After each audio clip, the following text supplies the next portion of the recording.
Call made a few final tweaks to his robot right before sending him into the ring, a section of garage floor outlined in blue chalk. He considered it the fighting zone for the robots he and Aaron had painstakingly built out of car parts, metal magic, and a lot of duct tape.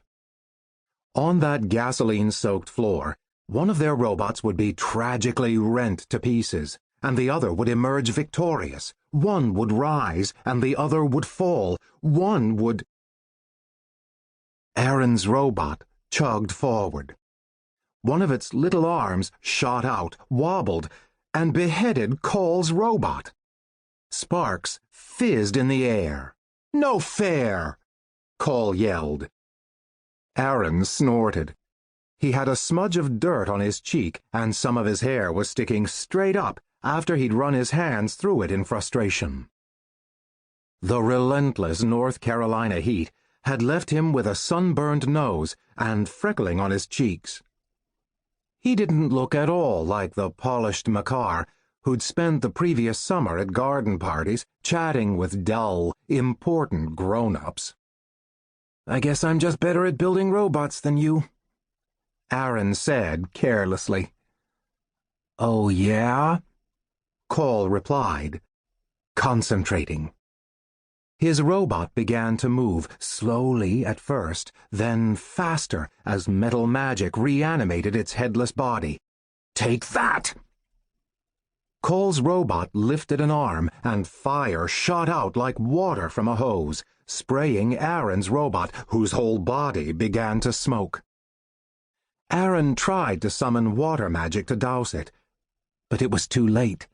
The duct tape was burning. His robot collapsed in a pile of smoking parts. "Woohoo!" Call cried out.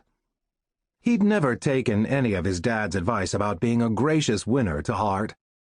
Havoc, Call's chaos-ridden wolf, woke suddenly when a spark landed on his fur. He began to bark. "Hey!" Call's father, Alistair, yelled, running out of the house and looking around with slightly wild eyes. "Not so close to my car! I just fixed that thing!" Despite the scolding, Call felt relaxed. He'd felt pretty relaxed all summer. He'd even stopped assigning himself evil overlord points. As far as the world knew, the enemy of death, Constantine Madden, was dead, defeated by Alistair. Only Aaron and Tamara, frenemy Jasper de Winter, and Call's father knew the truth. That Call was Constantine Madden, reborn, but without any of his memories and, hopefully, without his penchant for evil. Since the world thought Constantine was dead, and Call's friends didn't care, Call was off the hook. Aaron, despite being a Makar, could go back to goofing around with Call.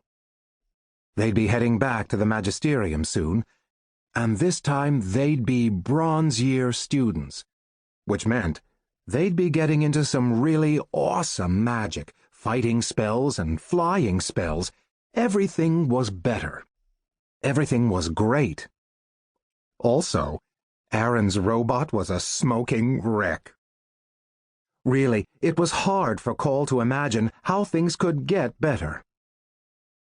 "I hope you guys remembered," said Alistair. "Tonight is the party at the Collegium. You know, the one in our honor." Aaron and Call looked at each other in horror. They had forgotten, of course.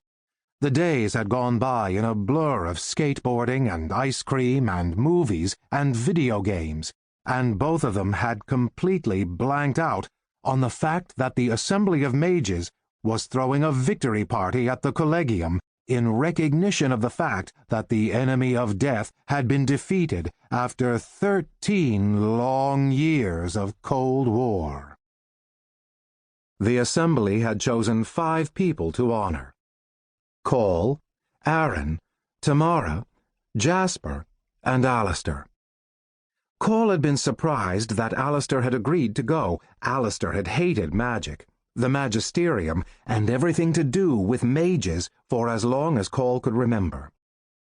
Cole suspected Alistair had agreed because he wanted to see the assembly clap for Cole, and for everyone to agree that Cole was on the side of good, that he was a hero.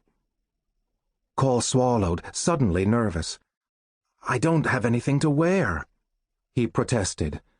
"Neither do I." Aaron looked startled. "But Tamara and her family bought you all those fancy clothes last year," Cole pointed out.